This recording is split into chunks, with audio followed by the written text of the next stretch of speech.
Bien, alors deux exposés l'un à la suite de l'autre. Le premier d'Aurélie Chanu, du Centre permanent d'initiative pour l'environnement, à laquelle on posera, si vous le souhaitez, vous poserez des questions après, quand elle aura fini, donc vous la laissez. Et on enchaînera à la suite avec Christelle Lebeau, oui. Voilà.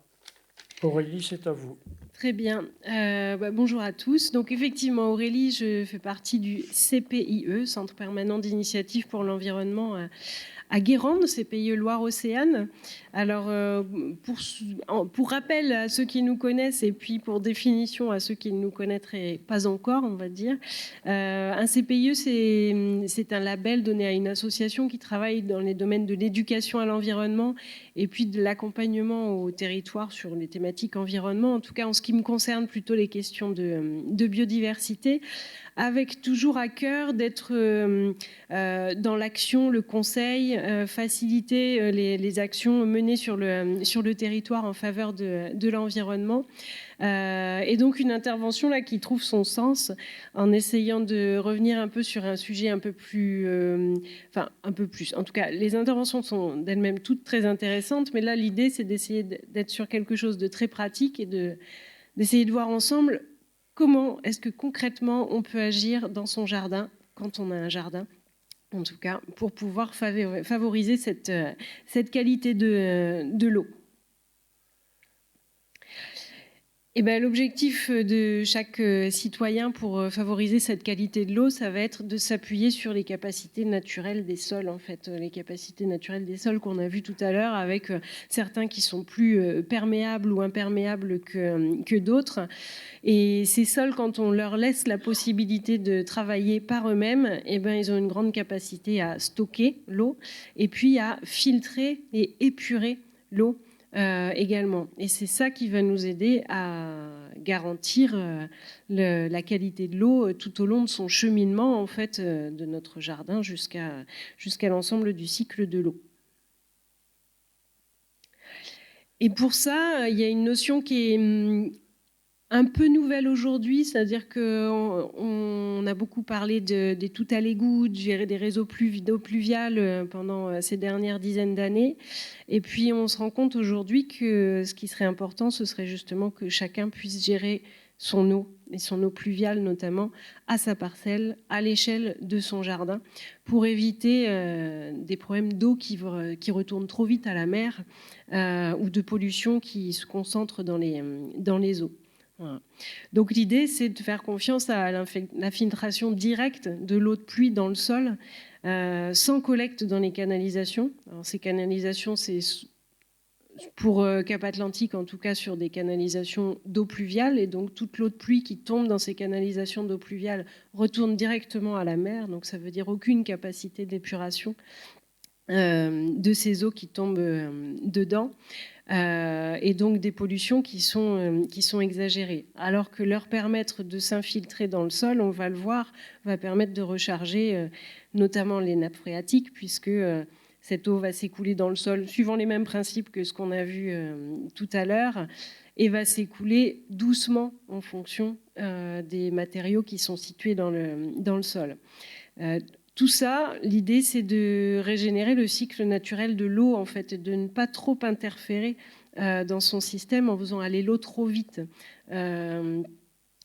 Si je prends l'exemple d'un jardin sur lequel les canalisations, les gouttières sont canalisées directement dans l'eau pluviale et vont directement à la mer, bon ben voilà, en fait, cette eau, elle n'a acheminé par aucun milieu naturel avant de retourner à la mer, et cette eau, elle va de nouveau s'évaporer, retourner dans le cycle de l'eau, mais il nous en manque une partie. Là, vous voyez ce petit schéma, je ne sais pas s'il est très lisible à cette échelle, si ça va.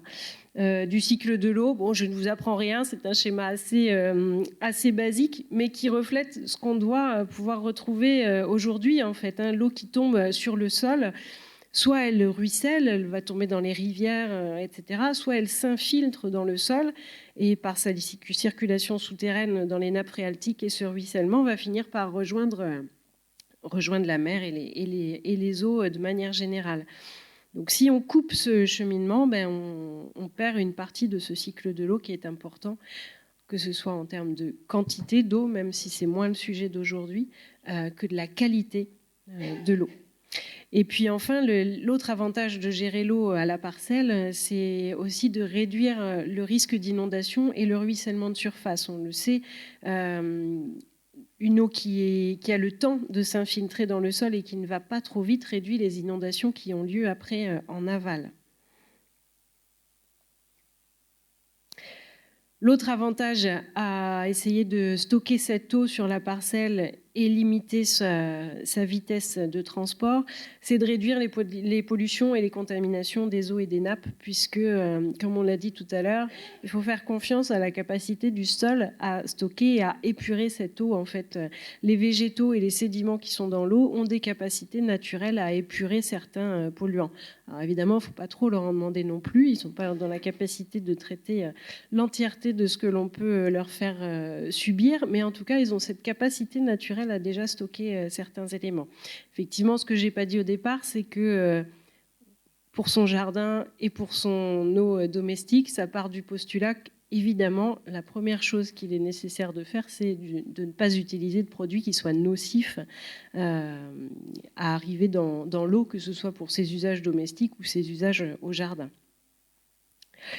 Et puis ça a d'autres avantages effectivement de gérer cette eau à l'échelle de son jardin, c'est que ça réduit les coûts d'entretien des réseaux d'assainissement ou d'eau pluviale suivant où cette eau est envoyée. Ça limite les îlots de chaleur et ça on en parle quand même beaucoup dans une période où le changement climatique est avéré et où les températures ont tendance à augmenter, les épisodes de sécheresse aussi. Garder de la fraîcheur dans son jardin avec des îlots de verdure et d'eau présente contribue à améliorer le cadre de vie de chacun. Alors concrètement, comment agir dans son jardin ? La première chose qu'on va devoir faire et auquel chacun peut essayer de réfléchir, c'est lutter contre l'imperméabilisation des sols dans son jardin. On le sait, avoir une belle allée bitumée, c'est très pratique pour ranger la voiture, mais ça n'a aucune capacité à absorber l'eau du sol. Et donc ça concentre les hydrocarbures, les huiles et autres polluants qui peuvent tomber dessus et qui arrivent directement dans les canalisations à la suite. Donc l'objectif, ça va être d'utiliser au maximum tout ce qui va être des matériaux perméables et idéalement vivants, c'est-à-dire perméables, on peut se contenter de gravier ou en tout cas de roches fragmentées, de choses qui vont permettre le passage de l'eau. Idéalement vivant, c'est d'utiliser non seulement la capacité du sol, mais la capacité des végétaux à stocker et épurer cette eau. Et ça veut dire pour ça, éviter, voire éliminer quand c'est possible, les surfaces imperméables. Alors ce conseil qui est donné aux habitants dans leur jardin, c'est ce que chacun de nous peut essayer de faire à son échelle, mais c'est valable pour tout l'aménagement du territoire, que ce soit pour la création des entreprises, des surfaces commerciales ou autres. Et donc l'idée, ça va être d'éviter l'imperméabilisation, mais aussi de favoriser l'infiltration de l'eau dans son jardin. Et pour ça, plusieurs solutions. Alors la solution à laquelle on ne pense pas nécessairement, mais qui est quand même la plus radicale, c'est de déconnecter sa gouttière du réseau d'eau pluviale ou du réseau de canalisation des eaux usées suivant où on habite.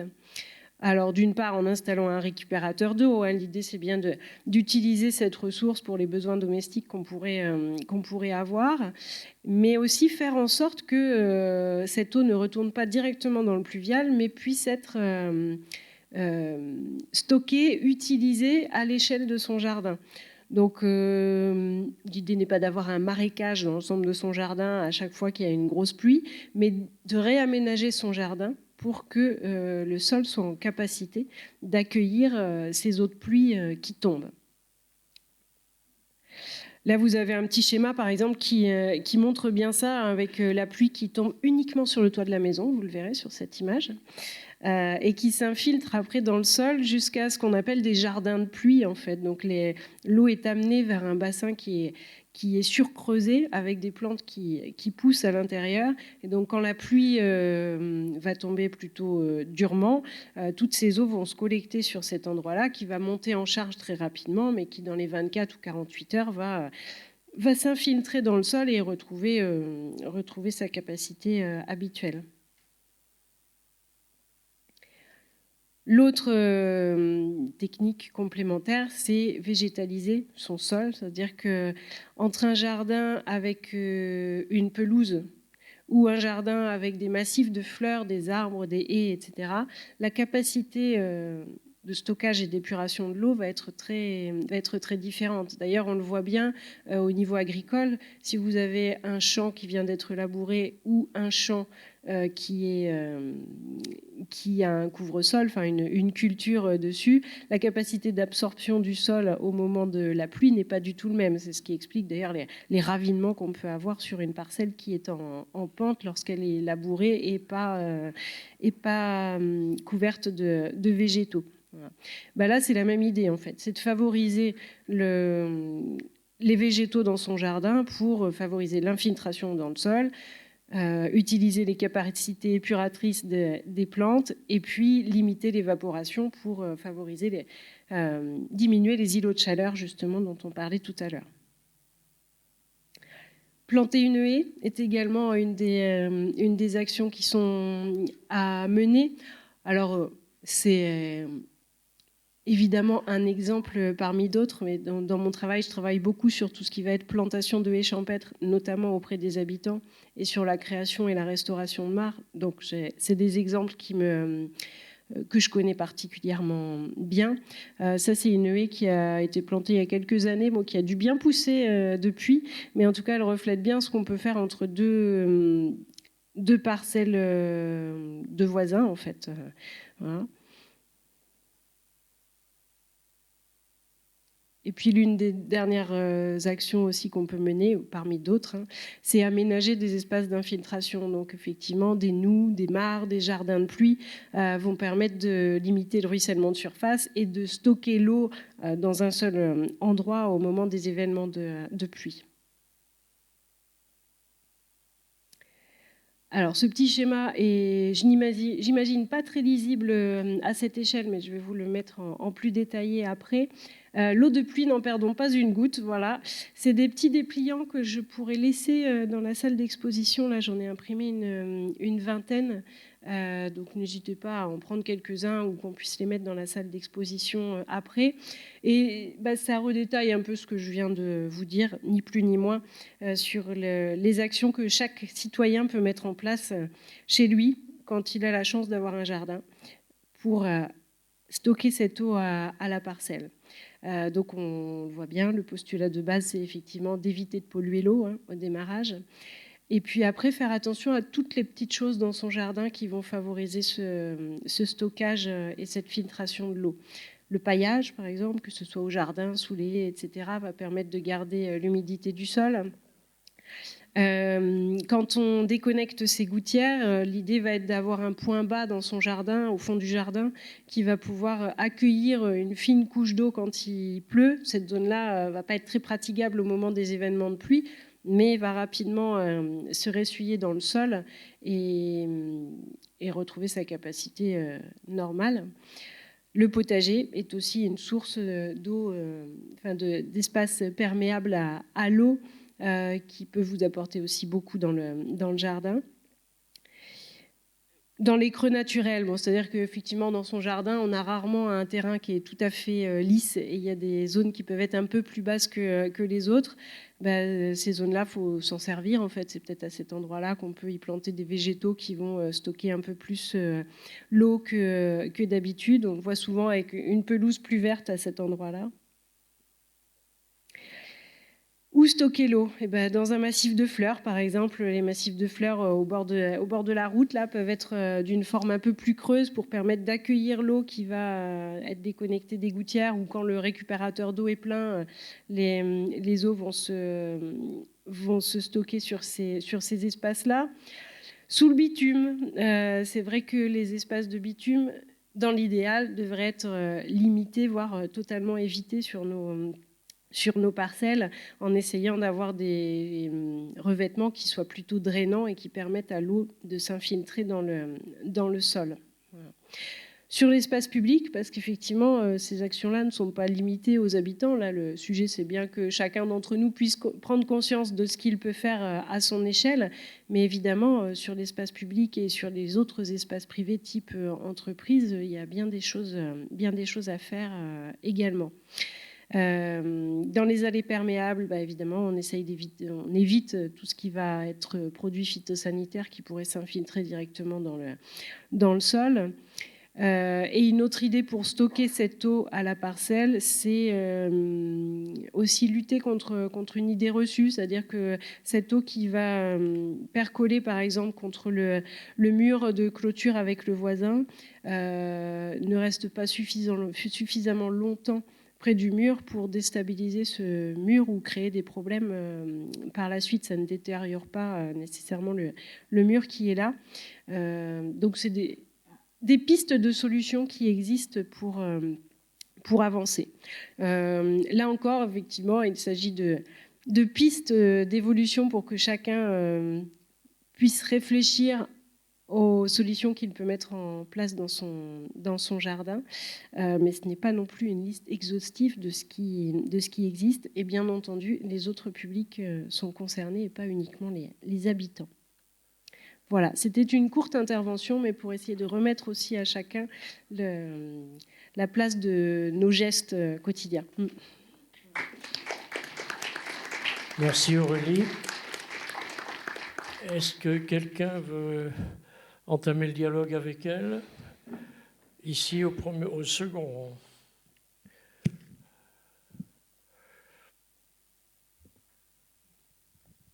Juste pour dire, et ne pensez-vous pas comme nous, qu'avant de créer des mares et de conserver les eaux de ruissellement, de surface, etc., qu'il serait intéressant d'empêcher le comblement des mares qui existent, des mares historiques, traditionnelles. Je parle tout simplement, pour ce que je connais du territoire de la commune de Guérande, une mare communale a été passée, c'était avant le Covid, à la tronçonneuse. On a perdu une espèce de biodiversité importante. La petite grenouille Ilea arboricola. Les gars qui sont intervenus nous ont dit « On n'y touche pas à vos grenouilles, on coupe les arbres ». J'ai dit « Non, monsieur, vous faites du bois que vous allez emmener dans votre camion ». J'ai dit « Ces grenouilles-là ne vivent pas dans l'eau, monsieur, ils vivent dans les arbres autour ». Et dernièrement aussi, une mare a été comblée dans le virage à Pradelles, au village de Pradelles. Et aujourd'hui, vous avez une espèce de buse qui dépasse. Et j'ai connu les enfants du village qui venaient pêcher là, des petits poissons. On a le droit de... Est-ce qu'on a le droit de combler... Le propriétaire a le droit de disposer de sa mare? Oui, mais malheureusement... Non, mais attendez... Le comblement d'une mare... C'est la commune qui est propriétaire. Donc ma question est la même. Est-ce que le propriétaire peut disposer de sa mare? Oui, le comblement d'une mare est interdit uniquement si on peut prouver qu'une espèce protégée habite cette mare et donc on doit protéger l'habitat des espèces qui y sont présentes. Mais sinon, rien n'empêche effectivement de combler cette mare. Donc effectivement, c'est un gros biais qui agit aujourd'hui. Et, non, effectivement, je ne suis pas d'accord avec ces comblements de mare et je suis bien d'accord avec le fait qu'il faut aussi, avant de penser à creuser une mare dans son jardin, s'intéresser au sujet de celles qui existent déjà et qui sont déjà pleines de vie et qui du coup ont déjà une vie existante alors que celles qu'on va créer vont mettre plus de temps à s'installer, c'est sûr. Après, il faut prendre en compte aussi les usages actuels aujourd'hui. C'est vrai que les agriculteurs trouvent moins d'intérêt aux mares aujourd'hui. Ils ont plus de règles et de mesures sanitaires. Donc je pense que c'est complémentaire. C'est-à-dire que recreuser une mare d'agrément dans son jardin sur les terrains privés que l'on peut avoir, ben, c'est aussi un geste citoyen qu'on peut avoir en complément, puisque les usages changent et on peut faire changer les nôtres aussi. Catherine? Oui, je voulais juste témoigner que quand on veut faire creuser une mare, on n'a pas de papier à remplir si elle n'est pas connectée à un ruisseau et si elle fait moins de 2000 mètres carrés de surface et moins de 1,50 m de profondeur. Oui. Donc à ce moment-là, on a quand même une liberté, on n'a même pas à la déclarer. Et voilà. Okay. Mais ça, si elle fait moins de 2000 mètres carrés, c'est pareil. On n'a pas de... Mais il n'y a pas d'obligation pour le propriétaire. Pardon, excusez-moi. Je comprends, moi, l'extérieur, le biocien, qui ne sait que ce que vous dites, je comprends que si une association de défense d'une zone humide ou un groupe de citoyens défendant des espèces en danger vivant dans les eaux humides fait pression, c'est ça. Il y a légalement, moi je suis juriste, mais je ne connais pas du tout le droit dans ce domaine-là. Monsieur derrière. Oui, oui, votre question est bien posée. Merci. Dans les petites démarches à faire soi-même, quelque part, chaque personne qui possède un jardin ou une maison, au préalable, a déposé un permis. Et dans ce permis, en général, c'est lié aussi à la surface du terrain. Alors il se trouve qu'on est dans une presqu'île où effectivement la plupart des maisons sont des maisons individuelles et que certaines réglementations internes à la fois au PLU, c'est-à-dire au plan local d'urbanisme de chacune de ces communes, en général, hein, c'est plutôt ça, déterminent à l'avance donc la surface du terrain, donc l'imperméabilisation ou la perméabilisation même de ce terrain. Et surtout la possibilité ou non d'évacuer des eaux pluviales dans son jardin. C'est-à-dire que l'exemple que vous avez donné, par exemple, sur le fait de couper le tuyau d'eau pluviale pour que ça puisse aller effectivement dans son jardin, c'est extrêmement limité actuellement par rapport aux conditions d'octroi des permis de construire. C'est-à-dire que c'est même, je dirais que c'est même impossible. C'est-à-dire que c'est effectivement une bonne idée, et ceux qui possèdent un grand terrain ou un terrain, disons, au moins au minimum de 400 mètres carrés sans la maison, on peut l'imaginer. Mais il faut savoir que la plupart des maisons sont d'abord dans des zones déjà agglomérées, puisqu'il y a une contrainte évidemment en termes d'extension d'urbanisation. Donc les terrains sont de plus en plus petits. Donc cette idée-là est très difficile à réaliser, et elle sera encore plus difficile à réaliser demain.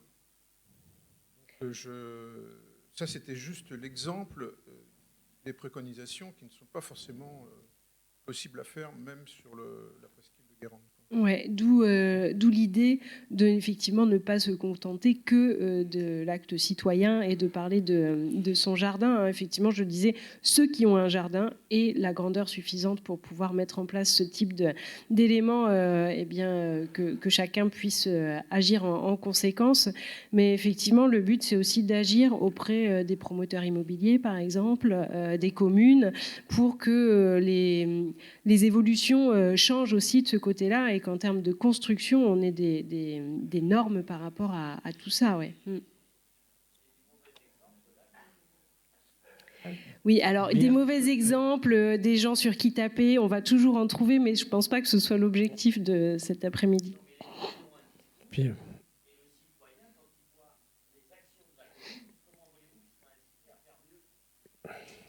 Et on est tous d'accord en fait, mais qu'est-ce que vous voulez qu'on vous dise ? Bien. Consensus. Le micro est au premier rang.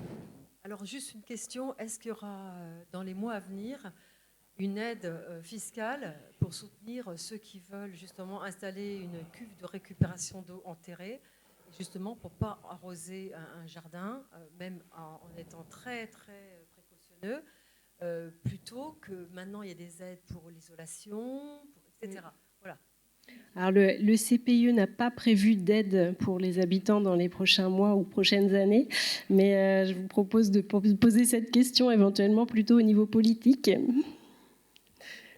Premier rang à gauche. Bonjour. Ou à droite, c'est comme dans on la veut. continuité de cette question-là, il y a un décret qui est sorti en août 2023 sur l'utilisation de l'eau de pluie.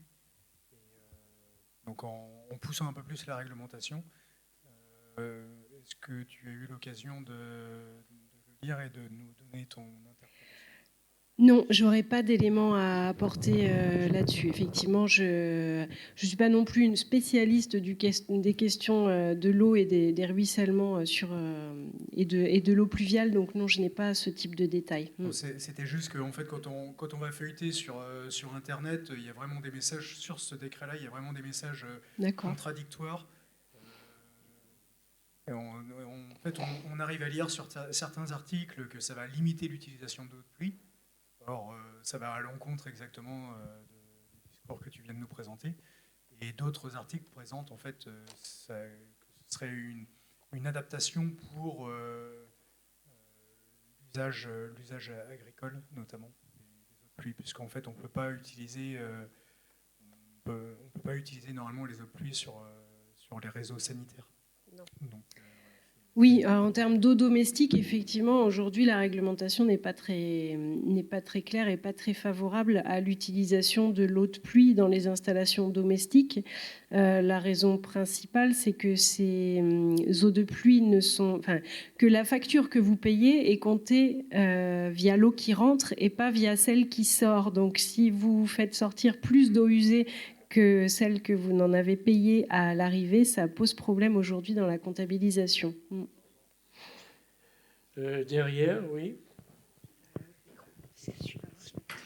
Oui, Aurélie, tu nous as parlé de bitume, de béton, etc. etc. Je suis tout à fait d'accord avec tes propos. Ce que je crois observer dans la réalité, c'est que dans la prévision de la législation sur zéro artificialisation nette des sols, il y a une tendance guérandaise, mais sans doute pas seulement. Un certain nombre de nos concitoyens se précipitent actuellement, me semble-t-il, pour bitumer, bétonner, etc., avant que la législation devienne plus restrictive. Et il me semble, mais je n'ai pas de vertu statistique à moi tout seul, mais il me semble que la recommandation est extrêmement intéressante, mais que la réalité est dans une inversion totale. C'est-à-dire que ce qui est en train de se passer est exactement le contraire de ce que tu nous as décrit. Et on peut le regretter, mais je ne sais pas. Alors, j'ai moi non plus qu'un esprit palpable et pas de statistiques qui vont derrière ça. Mais bon, effectivement, il y a souvent ces effets à revers qui vont avec ces tendances normalement. Oui, prêcher auprès des convaincus, c'est effectivement pas toujours la meilleure des solutions, mais comment faire venir les autres le CPIE se pose les questions. C'est notre boulot aussi au CPIE que d'agir en termes d'éducation à l'environnement auprès de tous les publics. Et ces dernières années, on s'attache de plus en plus à essayer justement de se tourner vers les publics non convaincus et les personnes qu'on ne trouverait pas habituellement sur nos animations pour évoquer ces sujets et faire en sorte que ça aille le plus loin possible. Voilà, donc que ce soit auprès des habitants, mais comme je le disais tout à l'heure, tous les autres publics sont concernés. On travaille notamment auprès des entreprises depuis plusieurs années pour essayer de revégétaliser les espaces verts des entreprises. Voilà, la prise de conscience est lente, mais on sait que tous les travaux d'éducation à l'environnement et de changement de pratique sont des travaux de longue haleine et que ça ne se voit pas d'une année sur l'autre, effectivement. Une dernière intervention, merci. Oui. Christine, Catherine, oui. Oui, tout à fait dans la continuité de cette question sur l'artificialisation des sols. Vous avez évoqué tout à l'heure la plantation de haies entre propriétés ou en façade éventuellement. Aujourd'hui, on constate dans le même sens que tout à l'heure que ces haies disparaissent de plus en plus, que les clôtures entre voisins, on se met des kilomètres le long des rues de plastique, là, de clôtures qu'on n'aura pas à entretenir, il n'y aura pas besoin de les tailler, c'est extraordinaire, quoi. Et c'est vrai qu'avec peut-être une certaine élévation du niveau de l'âge moyen sur notre territoire, toutes ces petits travaux, on essaie de les éliminer en bétonnant le sol, en mettant de ces haies plastiques ou de ces paillages qu'on voit qui sont très dangereux d'une part. Ça prend feu facilement, ça aussi. Oui, et puis c'est regrettable, effectivement. Enfin, la commune de Guérande le voit tous les jours. Le problème après, les terrains sont aussi de plus en plus petits, les terrains qui sont vendus. Donc, le moindre chêne qui fait de l'ombre sur la maison ou met des feuilles chez le voisin est coupé. Et c'est effectivement très, très regrettable et sans aucun moyen légal d'agir aujourd'hui, ce qui est assez compliqué. Les PLU, sans aucun moyen, effectivement. Je reprécise ce que je viens de dire. Il y a effectivement des petits moyens d'action qui existent dans les PLU, etc. Mais c'est pas si simple que ça à mettre en place. C'est comme vous voulez, vous êtes chez vous, mais on a déjà 22 minutes de retard sur le programme. Pourquoi, Dominique ? C'est aux organisateurs de décider. Est-ce que vous avez une relation directe, justement, avec les élus ? Alors, qu'est-ce que vous appelez relation directe ? C'est-à-dire que ce que vous venez, par exemple, de préconiser à cette échelle pour l'échelle individuelle, il y a l'échelle collective, effectivement, avec tous les problèmes inhérents à ce qu'on appelle la gestion de l'eau. Donc, vous avez des solutions, comme vous en avez là à proposer.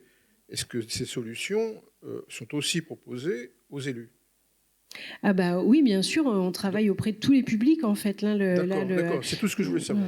Et les conclusions de votre colloque, là, puisqu'il y en aura beaucoup, seront bien présentées de manière, je pense que ce sera bien présenté, de manière à ce qu'il y ait une partie questions aux élus, questions aux décideurs, enfin vous appelez ça comme vous voulez.